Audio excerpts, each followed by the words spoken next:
So, first thoughts, first impressions, either on the video or the chapters.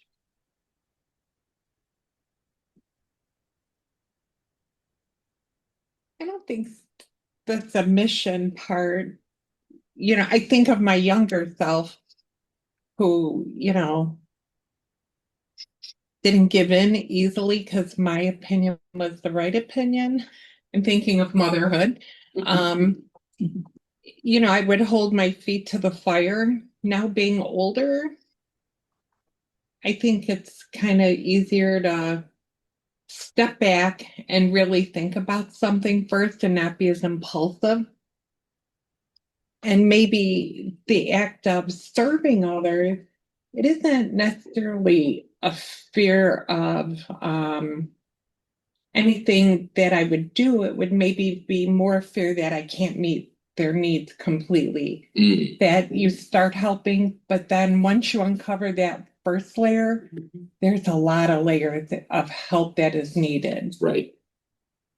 The thing that you see that you want to help with, we want to host a meal or whatever. That's great, and it is fantastic to put dinner on the table in front of people. And then we find out, well, what brought you here today? Well, I haven't worked in X number of years because of this, because of that, and there's so many, yeah, so many moving parts. Yeah. So sometimes that could leave you feeling like, either you uncovered a pot that can't be cleaned up or, just maybe less makes you feel like, you just didn't do it. And I think, let's see, I think in this chapter on service, he had. Uh,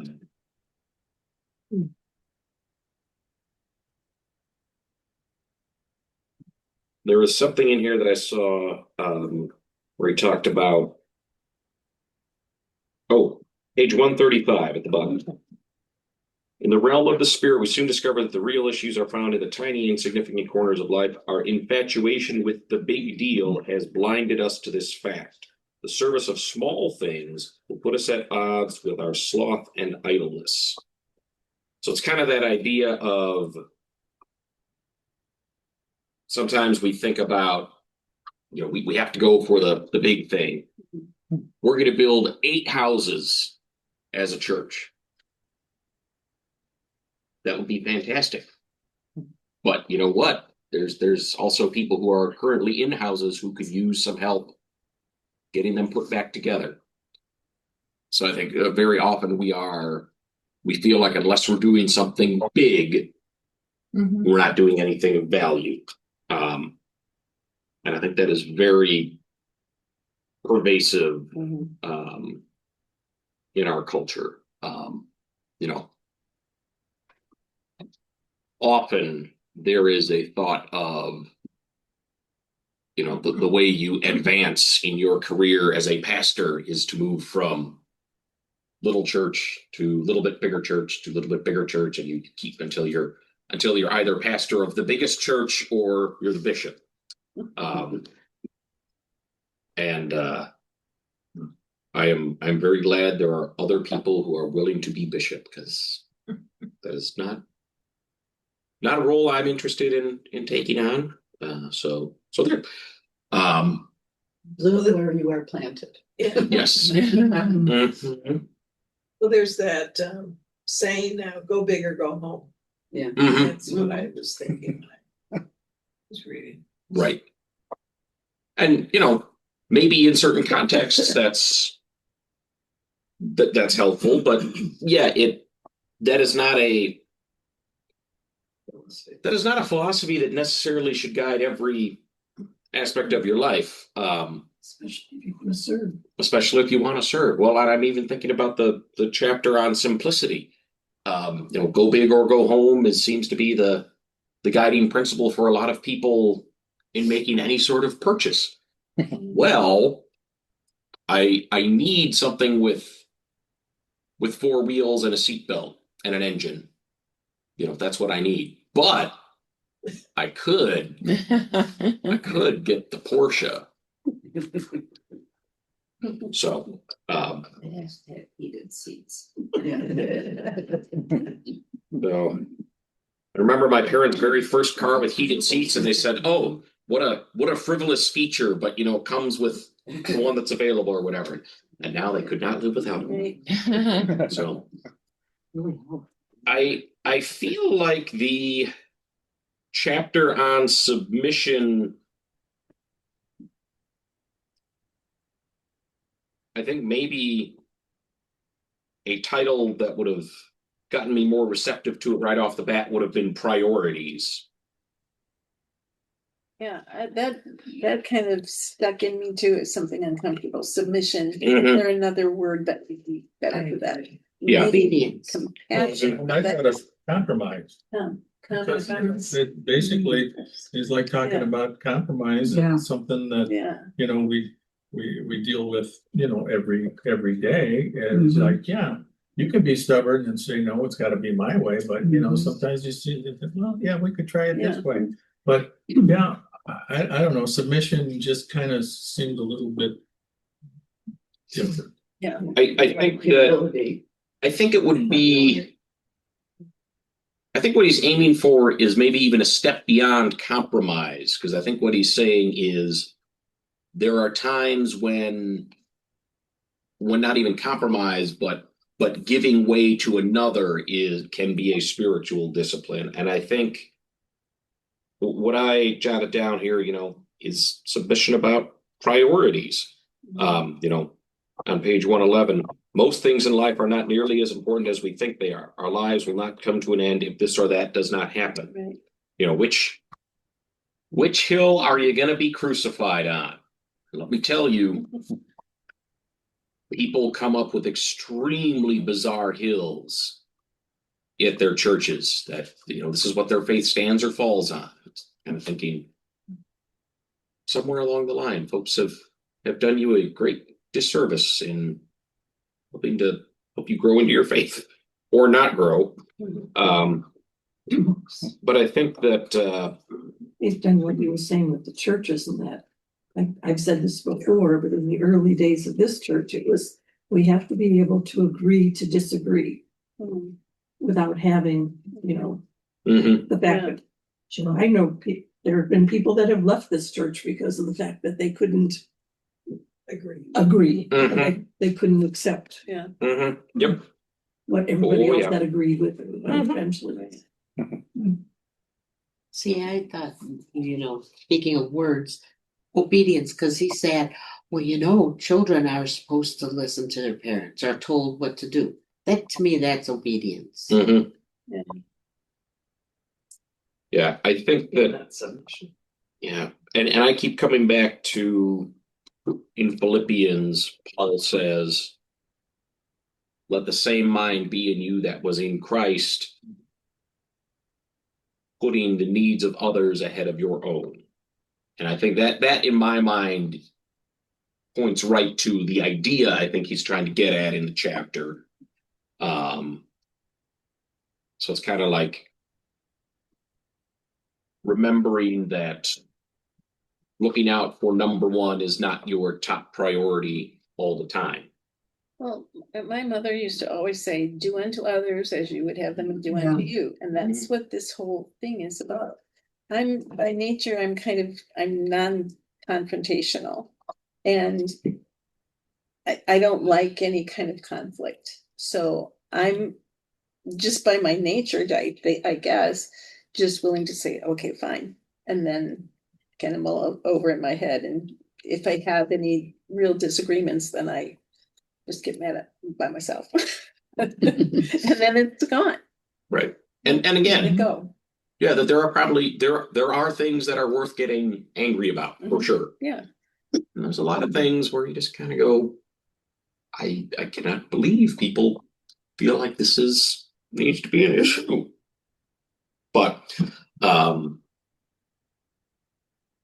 so that's I feel like, yeah, the submission is a little bit of I think it's kind of a loaded word. Especially to women. Yeah, and I think it's They're closer to women. it's interesting as is he a seminary professor? PhD in something, I think. Right. So yeah, for probably a well-off, highly educated white man in America, talking about submission he approaches it from a very different place than many other people would. Yeah. Um, so,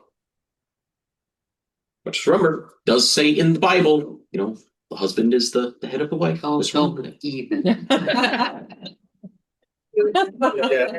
Don't even. Tell Terry.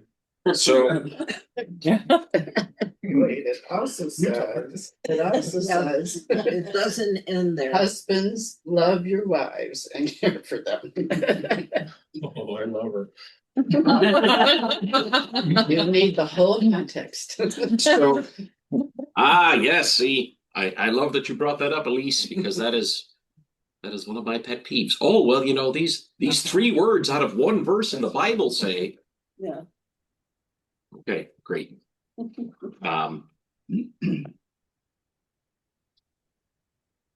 Other thoughts on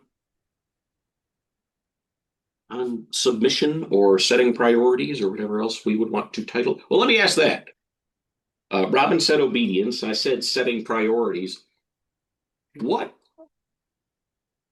other words or phrases would we think would be better for? Humble yourself. Yeah, humble yourself, humility. Okay, yep, that'll preach. Maybe compassion. I'm not sure that exactly fits, but it sort of does.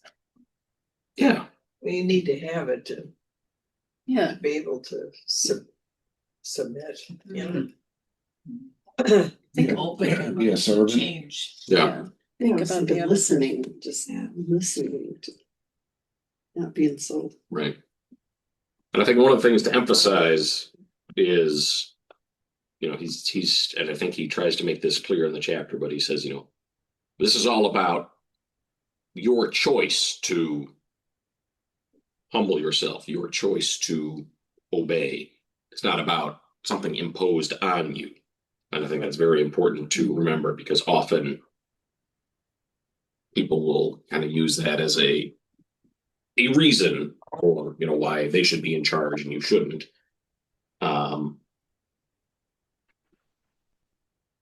Yeah, this was, I think there were some good things in this chapter, but I think it was very, you open in the first word, submission. Yeah. Just not. I'm seeing a little. Mhm. I think there's a lot in this book that's extreme. How about Fasting for 40 days. aspirational? Mhm. People say, well, that's one of our aspirational goals as an organization, meaning we'd like to do it, but we're just not there. But. Yeah.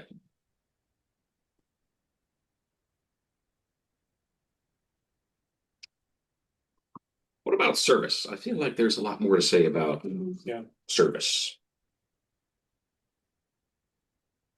Well, I think service has a lot to do with how you've been raised and what your experience is from your parents and other things. I mean, I've always been, I don't know, I like to help when I can. I mean, and it's not always big stuff, but it's little stuff. Okay, move the carpets when they run up against the door, or pick up stuff around the church. It's all little things, but it's like when I see them, it's like someone should take care of that. Someone hasn't, I'll do it. So I think if that's kind of like the way I was raised, because I was home, help mom, help dad, help my brother, all that kind of stuff was just kind of part of the natural way I grew up. It wasn't like it was required, but it was just something that was instilled with me and the family, is that we all helped each other. And it didn't stop with the family. It went out into your friends, your neighbors or whatever. I do stuff in the neighborhood where I live all the time, just because it needs to be done, and I know the people that are in the house either can't do it or don't see it or whatever, but it's not like I go and trim their bush and then knock on the door and say, hey, look what I did. Yeah, you owe me money. Yeah. You do it, you do stuff, and just because it's necessary. That's the way I feel about it, and I guess maybe in that case, yeah, I've lived a life of service without even realizing it, I guess. I really like the fact that he listed a couple of things. The service of guarding the reputation of others, the service of common courtesy, service of hospitality, the service of listening, and the service of bearing the burdens of each other. That kind of goes with listening, I guess, but also the service, and he mentioned it, is the service of being served. That's one thing that I learned while I was sick and couldn't do stuff or just didn't have the energy. And so people around me would bring things or just come and visit or whatever to make me feel good or to help me. And I was always the one that did that kind of thing. And to have it done to me, I really had to learn that that was their way of doing service, and my accepting it and not just saying, oh, no, was a gift. Their gift for me was given in love or hospitality, and accepting it was my gift to them. Yeah. And it was something that was hard at first to kind of just reconcile that in my mind. But once I did, I thought, oh, that's really, they're giving because they want to. Right. And that's, that was a gift for me.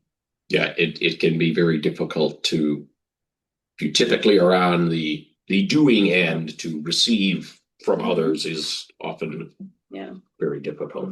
Yep. I think that idea of the service of listening, I think that is probably more profound now than it was when he wrote the book. And we even talked about with submission, like listening to other people, not just sitting there and letting them talk at you, but really giving your full attention and hearing what they say. Very often people come in to talk to me about this or that, and I don't know if people would necessarily always say it like this, but I think in a sense that is all they need. Right. Like Right. they don't, like they need somebody who will sit and give their attention and listen. And I think that is really it is increasingly difficult to do, and it is increasingly rare, but when we can do that, it is a service.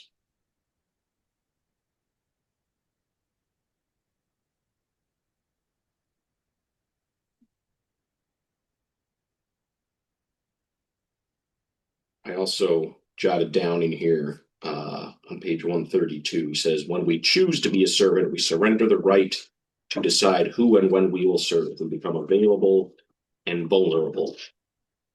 And this has come up regularly when we've done particularly mission trips and we've gone somewhere to serve. There'll be a situation where we are helping to repair a home or something like that, and the homeowner will be on the couch watching daytime TV while we are out there doing work on the house. And we get back to where we're staying, and why are we doing this when this person could get up off their butt and do it themselves? And I tell people, our job here is not to our role here is not to pass judgment on who is worthy of our service. Our role here is to serve. We don't know. Maybe the person literally physically cannot get up and do that. Just because they don't have a wheelchair or a walker or something. Maybe they're recovering from an injury. Maybe they're crippled with arthritis. We don't know. Maybe they just worked 6 days in a row and this is their one day off. And we happen to catch them on that day. We don't know. Our role is not to decide whether this person deserves our service. Our role in that moment is to go and serve. Jesus didn't typically ask people, well, have you tried physical therapy for, not being able to walk? Have you tried this? Have you tried that? Said, no, get up. So, I think there is definitely something there where he talks about the idea of, one of the concerns of serving others is that we feel like we will be taken advantage of. But one of the things I also noted here, page 128 and 29, he says, self-righteous service is highly concerned about results and eagerly waits to see if the person served will reciprocate in kind. It becomes bitter when the results fall below expectations. True service is free of the need to calculate results. It delights only in the service. And I think of Luke chapter 14, Jesus says, when you host a banquet, don't invite all of your friends and neighbors who will respond by inviting you to their next banquet. Bring in the people who cannot pay you back. I think there's something to that when we think about it in terms of service. We do not select who we serve based on what they are going to then do for us.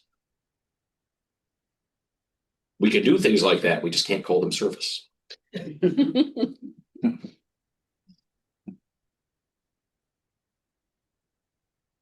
you think our good intention acts of service sometimes produce a feeling of obligation in the other people, in the receiving people? Oh, I'm sure it happens. And I think even I think that happens, and to greater or lesser extents, sometimes how we approach the service may prompt that, and other times it may simply just be that person has always operated in the mindset of, nobody does anything just to help other people. Nobody does anything for free. I have to do something in return. It could be totally just that person's view. It might be how we approach the service, but yeah, undoubtedly that happens. So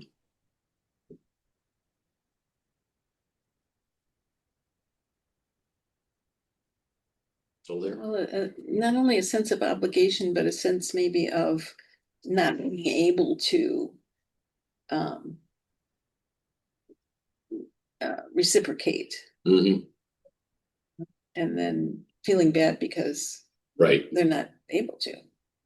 Or maybe they can't reciprocate in a big way and they don't realize just that little thing. Yeah, I mean, even Would saying be- thank you Right, is a big thing, sure. but they might not realize that. You're right.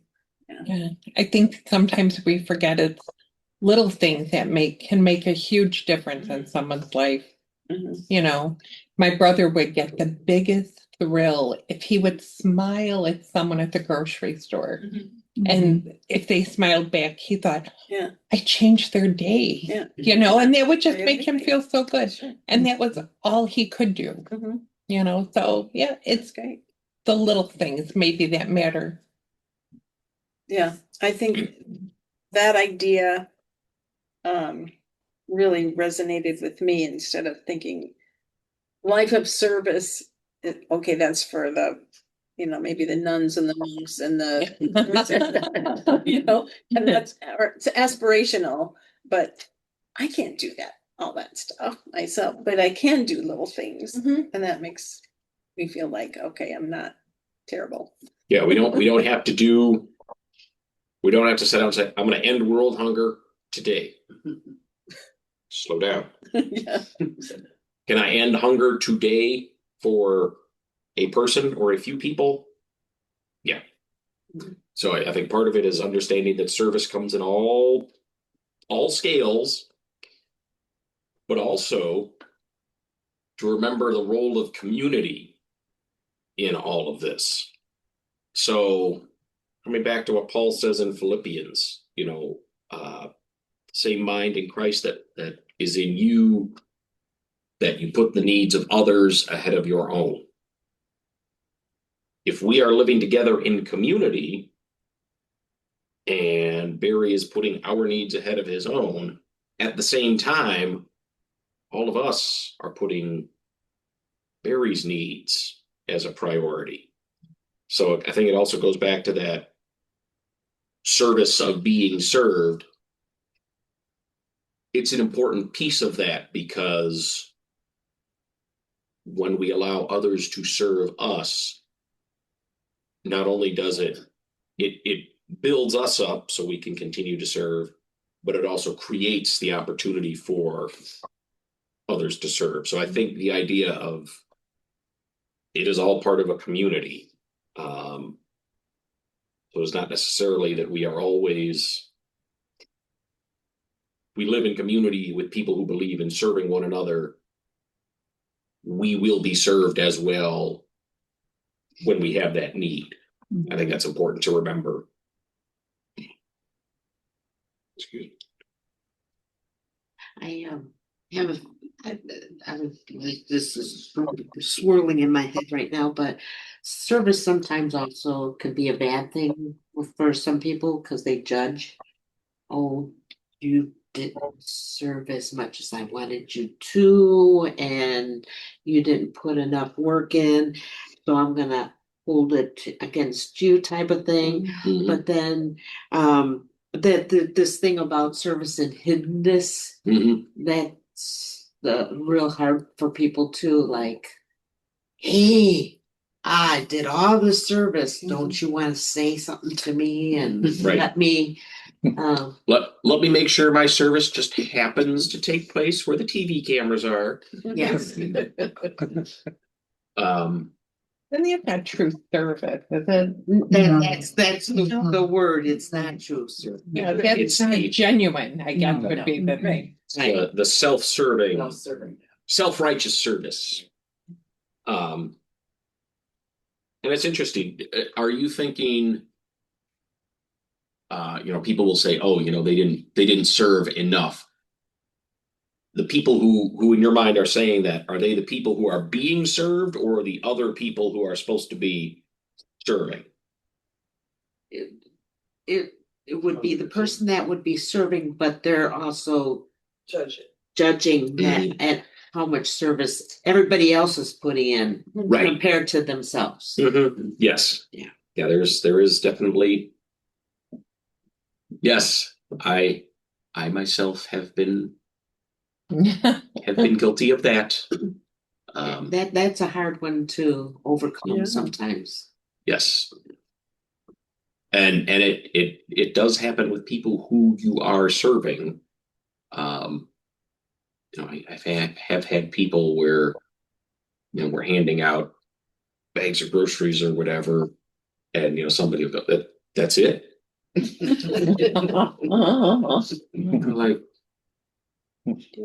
Yeah. I don't know what I'm like. You're not going to get a rib roast, okay? But yeah, again, self-righteous service does create that opportunity for. Well, I packed 50 meals and Robin only packed 49. Super servant.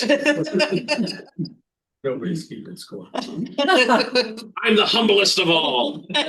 You know, There are people that do keep track. Yeah. oh, for sure. Yeah.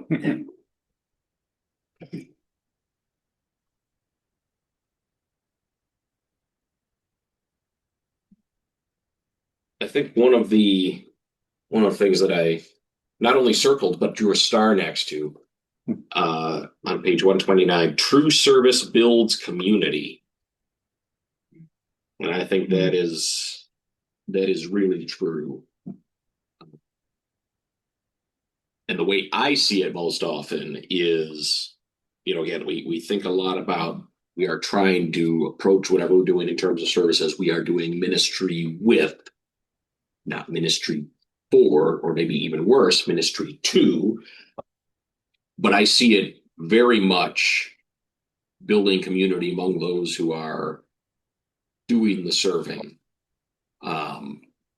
Seeing that at any of the opportunities we have to go out and serve. I know that the Shepherd's Supper crew of people has grown really tight through that. I know our mission trip regulars have grown very close through that. And it's just that idea of having that purpose that is beyond any of ourselves is really good for building community. And another thought I had on the study guide, the first question is, if the towel is the sign of service, how can that sign be manifested in the 20th century culture? What would the symbol of service be in our day or age? And I have an idea, but I'm curious what everyone else's thoughts are. Cans of food.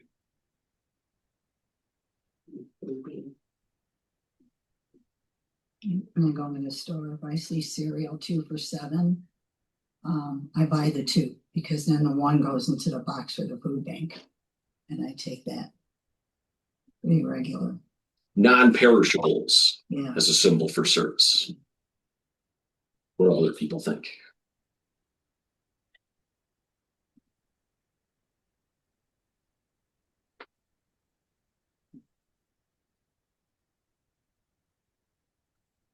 Instead of a towel and apron. Yeah.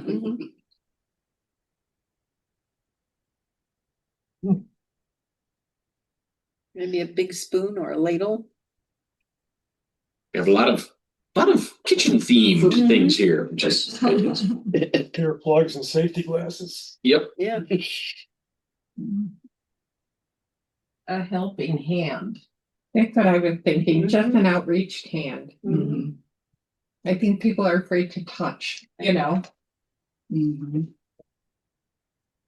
I think a clock or a calendar would be a really good symbol for service. I think so often that is the greatest barrier to service is time. Mm. To give up your time it's a significant gift. Greatest barrier, at least, is when you're getting older and you can't do the stuff that you used to be able to do to help. But that's personal. Yeah. It's kind of time too. It's time with some of your family. That's true. Yeah. Well, and I think it calls us to say, in what ways does the way I offer service need to evolve? Right, we need to change. Right. Yeah. The things that they used to do. Well, there's simple things too, as far as service, like, for example, it doesn't really take a lot on the care team, Mm-hmm. making a phone call to people that are shut-ins, people that are ill. It doesn't take much, and it's a lot of satisfaction, and it means a lot to the people.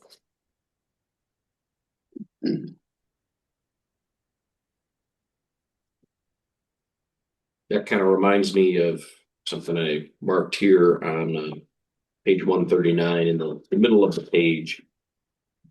He's talking about there is the service of bearing the burdens of each other. If we care, we will learn to bear one another's sorrow. Further down in the paragraph, he says, we can learn to uphold the burdens of others without being destroyed by them. And I think that's a really important thing for any of us to remember. Simply because we offer an outlet for someone's pain or suffering doesn't mean we have to absorb it into ourselves. I can have sympathy for you without myself feeling whatever it is that you are feeling. And I think sometimes that is challenging for folks as they hear what people are saying or walk with people through things. It begins to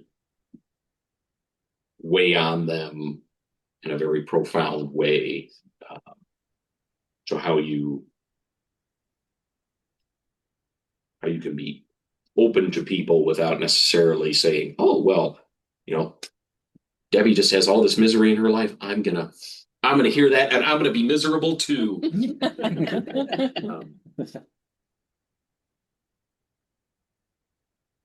And I'm just saying Debbie because she's right in my line of sight. I'm not trying to say anything. Judge her life. That's right. And it's all her fault.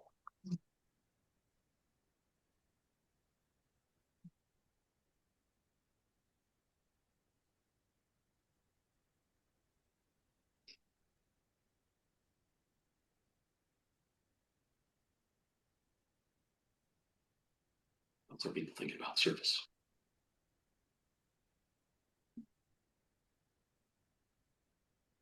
Well, one of the things he says is that there's a service of common courtesy. And then my mind goes, is it common to have courtesy? It certainly depends on where you go. I've thought so many times there's not any such thing as common sense anymore. Yes. So common courtesy kind of ring that same bell. It's really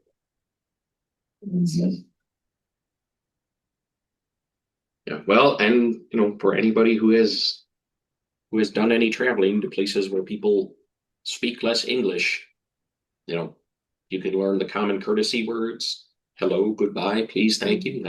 That often will carry you pretty far.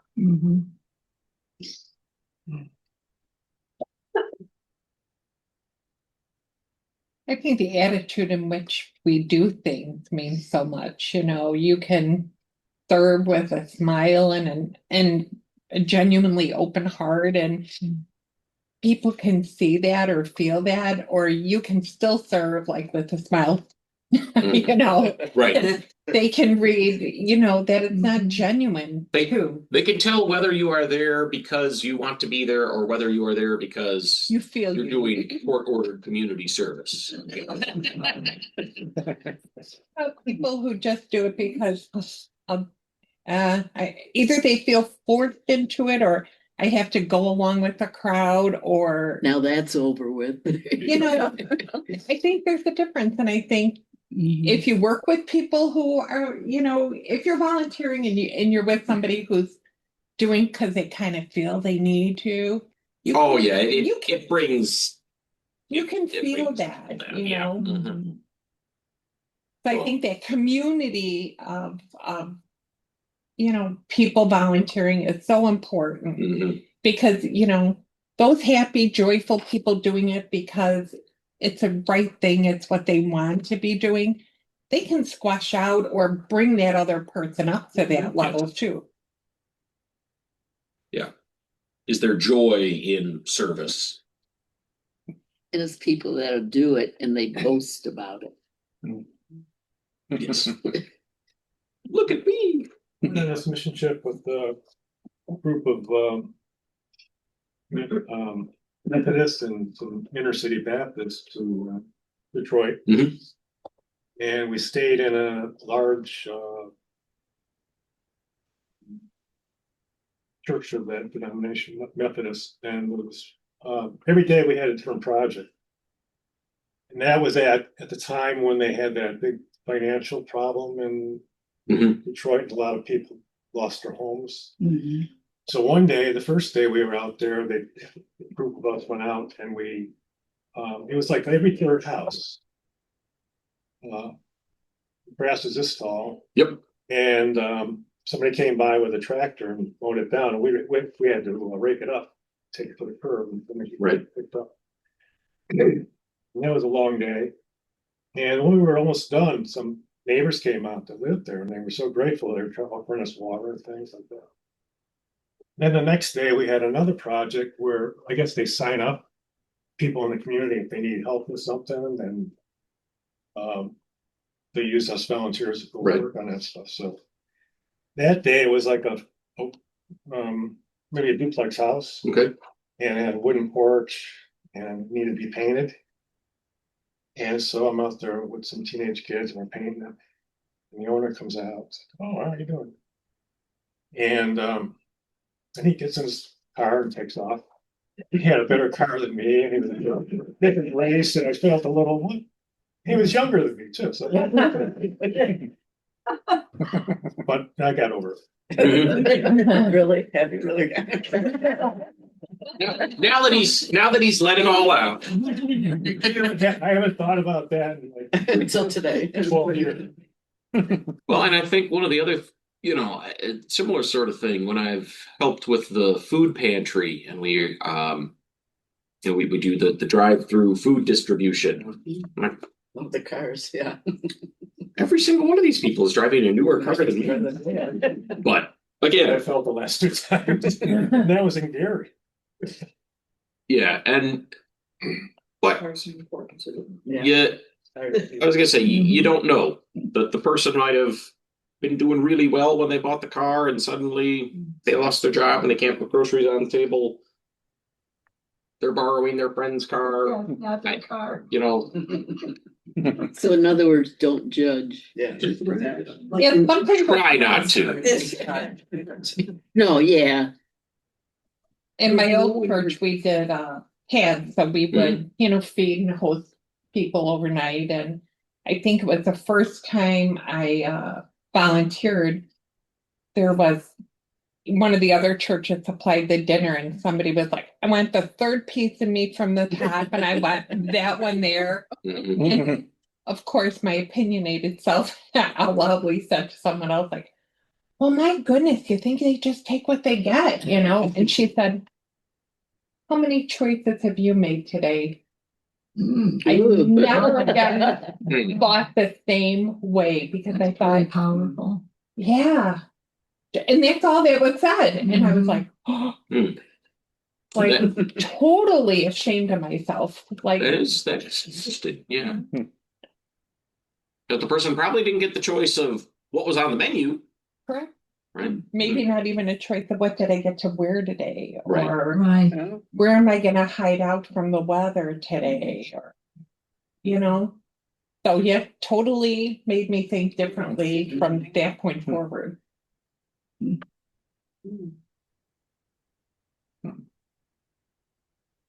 Love people that have those zingers that just get right to you. Yeah. I learned to ask, which would you like? What would you like? Mhm. And they're a totally different service part then. Maybe it goes to the old saying, it's not what you say, it's how you say it. Yeah. Yeah. That's true too. Unfortunately, I said it though. But you haven't said it since, right? No. I have learned. I have been trainable. And at least you said it to another volunteer. You didn't say it to them. Yeah. How about you get no peace? How about that? Yeah, seriously. Yeah, service. I think service really is a great spiritual discipline, great vehicle for spiritual growth. And there are lots of ways to approach it. I think one of the best things that you've ever done is include your children. That's great. Our Father, who art in heaven, hallowed be thy name. Thy kingdom come, thy will be done, on earth as it is in heaven.